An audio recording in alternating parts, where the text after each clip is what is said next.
হ্যাঁ, হরে কৃষ্ণ। সেই প্রভুর কথাই কিছু বলবার চেষ্টা করছি। তোমার যা কিছু তোমার বৃত্তিতে আছে তার থেকেই তো তোমার বিচার আসে, আর সেটাই তোমার সংস্কার। অর্থাৎ এটা পুরনো জন্ম জন্মের স্বভাব অভ্যেস এইসব বয়ে নিয়ে আসো, আর যেরাম যেরাম তোমার স্বভাব অভ্যেস আছে সেই রমই আবার প্রয়োগ করো এই সংসারে। খালি খালি রেগে যাওয়া, কথায় কথায় রেগে যাওয়া, খালি অপরের সমালোচনা করা, খালি নানা রকম চাহিদার পেছনে ছুটে বেড়ানো, আরো চাই আরো চাই, এসব আজকের অভ্যাস নয় তোমার, এই জীবনেরই অভ্যাস নয়, আগে থেকে নিয়ে এসেছো, খুব পুরনো। তাই একে খুব শক্তির মাধ্যমে, অর্থাৎ কিনা নিজের দম দিয়ে একে আটকাতে হবে। কারণ এই তো তোমাকে এই সংসারে বেঁধে রেখেছে। খালি কথায় কথায় রেগে যাওয়া, অপরকে খালি তেজ দেখানো, এইটা চাই ওটা চাই, খালি বায়না করেই চলেছ, মনে মনে খালি চাওয়া রেখেই আছো। কি করবে? তাই যে অপরের উপকার করতে চায় এবং সহযোগ করে সেই হলো বুদ্ধিমান। অপরের উপকার করবে, তোমার কমে যাবে না। এই বিচারটাও ভুল, এটাও তোমার পুরনো বিচার। কাউকে দিলে কমে যাবে না, কমবে না। আরে দেওয়ার মালিকও তোমায় দিয়ে যাবে যদি তোমার হাত দেওয়ার থাকে। যদি তুমি দিতে থাকো, তোমার কেন কি করে পুরবে? তাহলে মালিক কি করছে? সে তোমার হাত দিয়ে আরো বড় বড় কাজ করাতে থাকবে। কোথা থেকে আসবে কেউ জানে না। তোমার বিশ্বাস নেই তাই। এই হাত ভগবান শ্রেষ্ঠ কর্ম করবার জন্যে দিয়েছে। দেখো, এই হাত দিয়েই ডাক্তার কারুর প্রাণ বাঁচায়, আবার দুর্জন এই হাত দিয়েই কারুর প্রাণ হরণ করে। তাই হৃদয়ে ক্ষমাশীলতার গুণ, সদ্ভাবনা, এসব থাকা খুব জরুরি। তাই যত পারো উত্তম কর্ম করো, তবেই ঈশ্বর প্রসন্ন হবে। তাই যেখানে দুর্মতি সেখানে দুর্গতি নিশ্চিত, আর যেখানে সুমতি সেখানে সদ্গতিও নিশ্চিত। তাই খেয়াল করো যে তোমার সময়টা বাজে না কেটে যায়। তোমাকে অর্জন করতে হবে সেই শান্তি। কেন না? শান্তি সমস্ত দুঃখের নিবৃত্তির রাস্তা দেখায়। সমস্ত দুঃখ চলে যায় তবেই তো শান্তি আসে। ঘটনা ঘটবে, কিন্তু তোমায় পীড়িত করতে পারবে না, বিচলিত করতে পারবে না, কাতরও করতে পারবে না। তুমি এমন একটা জ্ঞানের ওপরে থাকবে যে এসবকে হালকা মনে হবে। শান্তি তো সদ্গুণের পোষণ করে, পরমাত্মার গুণের সঙ্গে যুক্ত করে দেয়। শান্তির কথাই কিছু শোনো। সারা সংসার চক্রই হলো তো মন। মনই দুঃখ, অশান্তি এসব তো তৈরি করে। চিন্তা, উদ্বিগ্নতা ইত্যাদিও মনের থেকেই তো হয়। মন পুরুষকে স্ত্রী বানায়, আবার স্ত্রীকে পুরুষ বানায়। মনই পশুকে মানুষ তৈরি করে, আবার মানুষকে পশুও তৈরি করে। পাপীকে মনই তো পরমাত্মার দিকে নিয়ে যায়, আর সদ্গুণের অধিকারীকেও পাপের রাস্তায় নিয়ে যায় মন। তাই সংসার এবং পরমাত্মার মাঝখানে মনই হলো একমাত্র সেতু। মন দুঃখী মানুষকেও সুখের সাগরে নিয়ে যেতে পারে। যা কিছু পরিস্থিতি মনই তো তৈরি করে। মনের স্বাস্থ্য যত সুন্দর হয়, মানুষ ততই সুন্দর থাকে। আবার মনের বিকার সুখীকেও দুঃখী বানায়। তাই মনের চিকিৎসা ঠিক না হলে ভুল কাজ, ভুল আসক্তি ইত্যাদি আসে বলেই তো মানুষ চিন্তা ভাবনায় উদ্বিগ্নতায় ভোগে, কারণ মনের ঠিক মতন চিকিৎসা হচ্ছে না। মন তো পবিত্র থাকলে তবেই তো তোমার সঠিক গতি, সঠিক মতি, সঠিক জীবন, তবেই তো সেগুলো লাভ হবে। তাই মনের বিচার সম্পূর্ণ পবিত্র হলে পরমাত্মা প্রাপ্তিও হয়ে যাবে, কারণ ভগবানের সঙ্গে মনই তো জুড়বে, হাত পা তো জুড়বে না।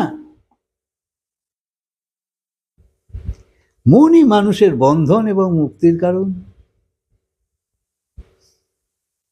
সাত্ত্বিক মন, রাজসিক মন এবং তামসিক মন, অর্থাৎ মনের বিভিন্ন অবস্থার ওপরেই মানুষের সুখী বা দুঃখী হওয়া নির্ভর করে।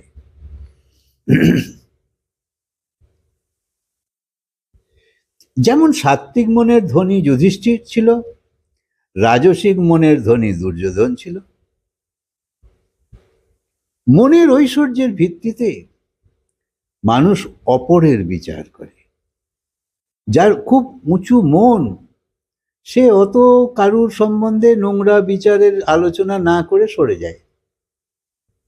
আর যার নিচু একটু বৃত্তি, সে ওই নিয়েই চলতে থাকে, কালি নানা রকম বলবে, 5 মিনিটেরটা 2 ঘন্টা চালাবে।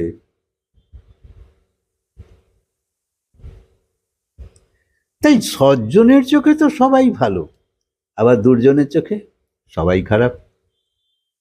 তাই মনকে যে চশমা পরিয়ে দুনিয়াকে দেখবে, সেই রকমই দেখতে লাগবে।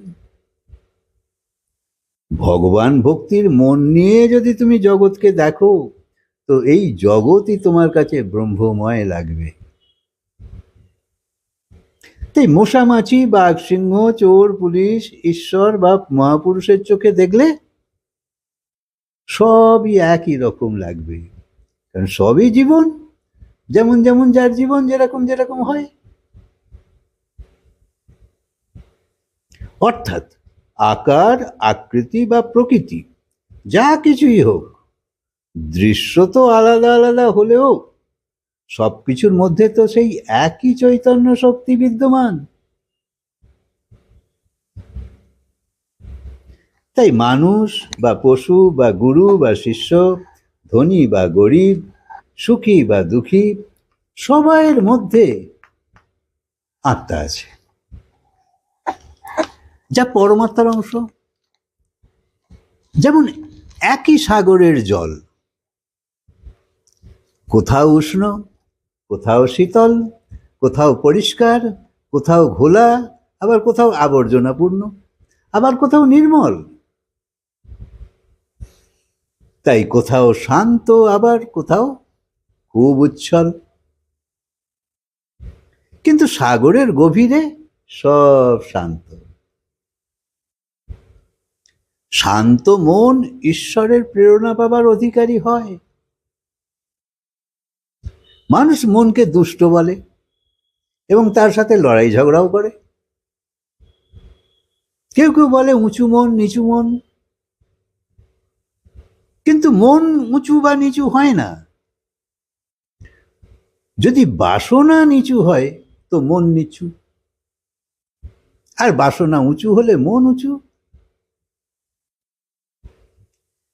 কিন্তু যদি বাসনাই না থাকে তো মন অনায়াসে ঈশ্বর উপলব্ধির পরিস্থিতি তৈরি করতে পারে। তাই মনের সঙ্গে লড়াই নয়, আবার মনের ইশারায় চলাও ঠিক নয়। বাচ্চাদের যেমন লালন পালন করা হয় সেই রকম, যেমন কখনো ভালো করে বলা, কখনো শাসন করা, কখনো চোখ রাঙানো, কখনো অন্য কিছু ভাবে, এইভাবে যত্ন করে যদি মনকেও লালন পালন করতে থাকো, মনও শুধরে যাবে। তাই মনের মধ্যে কোনো ভাবনা যদি বিশেষভাবে আসে তো মন সেই দিকেই ছোটে, নিরন্তর খালি সেই কথা ভাবে।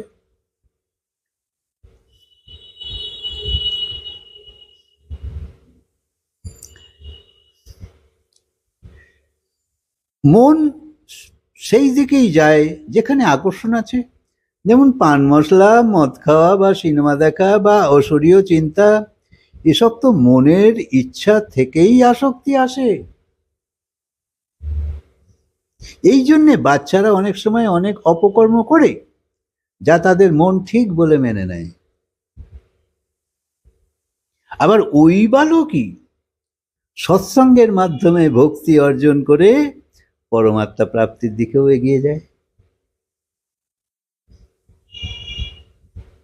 যেমন তুলসীদাস দস্যু রত্নাকর কি হয়েছিল? গুরুর কৃপায় অতি অল্প বয়সে ঈশ্বর প্রাপ্তি করেছিল। এটাও তো মনেরই পরিচয়। তাই মনকে যত্ন করা খুব দরকার। পান মশলা বা মদ খাওয়া বা অন্য নেশা করা খারাপ জেনেও মানুষ মনের ইচ্ছাতেই গ্রহণ করে। এভাবে কষ্ট দেয়াও নিজেকে মনের এক কাজ, এটাও একটা তার স্মৃতি। যেমন এইসব ঘাতক জিনিসের প্রতি মন আকৃষ্ট হয়, তেমনি যদি ধ্যান, সেবা, জপ, স্মরণ ইত্যাদি পরমাত্মার গুণ পাবার প্রতি যদি মন আকৃষ্ট হয়ে যায়, তবে এই ভাবসাগর পারও হয়ে যাবে। ভেবে দেখো না, তোমার হাতে পুরো ক্ষমতা আছে, তুমি সব পারো। আর কেন না, ভগবান সাহায্য করবার জন্য সদা প্রস্তুত। একলা তোমায় চলতে হবে না, খালি চলাটা শুরু করো, দেখবে কোথাও থেকে কোথাও থেকে কোথাও থেকে তোমাকে সাহায্য তোমার আসছেই আসছে, উৎসাহ দেবার। রাজা হরিশ্চন্দ্রের সিনেমা দেখে মহাত্মা গান্ধীও সত্য বলার প্রেরণা পেয়েছিল। এটাও তো মনের চমৎকারিত্ব। তাই মনের শক্তি বাড়াবার জন্যে মৌনভাব একটা খুব বড় জিনিস। খালি কথা বলা ভালো নয়, মাঝে মাঝে মৌন থাকো। মন যত উত্তম আত্মার সঙ্গ পায়, ততই মনের স্বাস্থ্য মজবুত হয়। জলের রং কেমন? যেমন মেশাবে তেমন। তাই ভগবান যেমন একই দৃষ্টিতে সবাইকে দেখে, তেমনি মানুষের মন যদি হয়, সবাইকে সে ব্রহ্মরূপ দেখবে। এই রকমই মন হলে তা কখনো অন্য বাসনার শিকার হবে না। তাই নেশা থেকে দূরে থাকা খুব দরকার। কেননা একবার অভ্যেস হয়ে গেলে মন সেই দিকেই ছুটবে।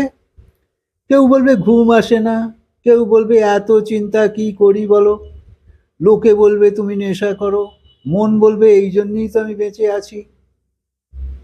তাই বুদ্ধিমানকেও মূর্খ তৈরি করে মন। তাই মনকে পুণ্য কাজের দিকে নিয়ে যাওয়াই ভালো। মনই তো সবকিছু। নিজের মনের চিকিৎসা করলে সারা সংসার সুন্দর মনে হবে। তাই মনে যদি শান্তি থাকে তো সব কিছুর মধ্যে আনন্দই পাবে, আর তুমি তো আনন্দই চাও। হরে কৃষ্ণ। কথাকে আজকে বিরাম দিই, আবার বলবো।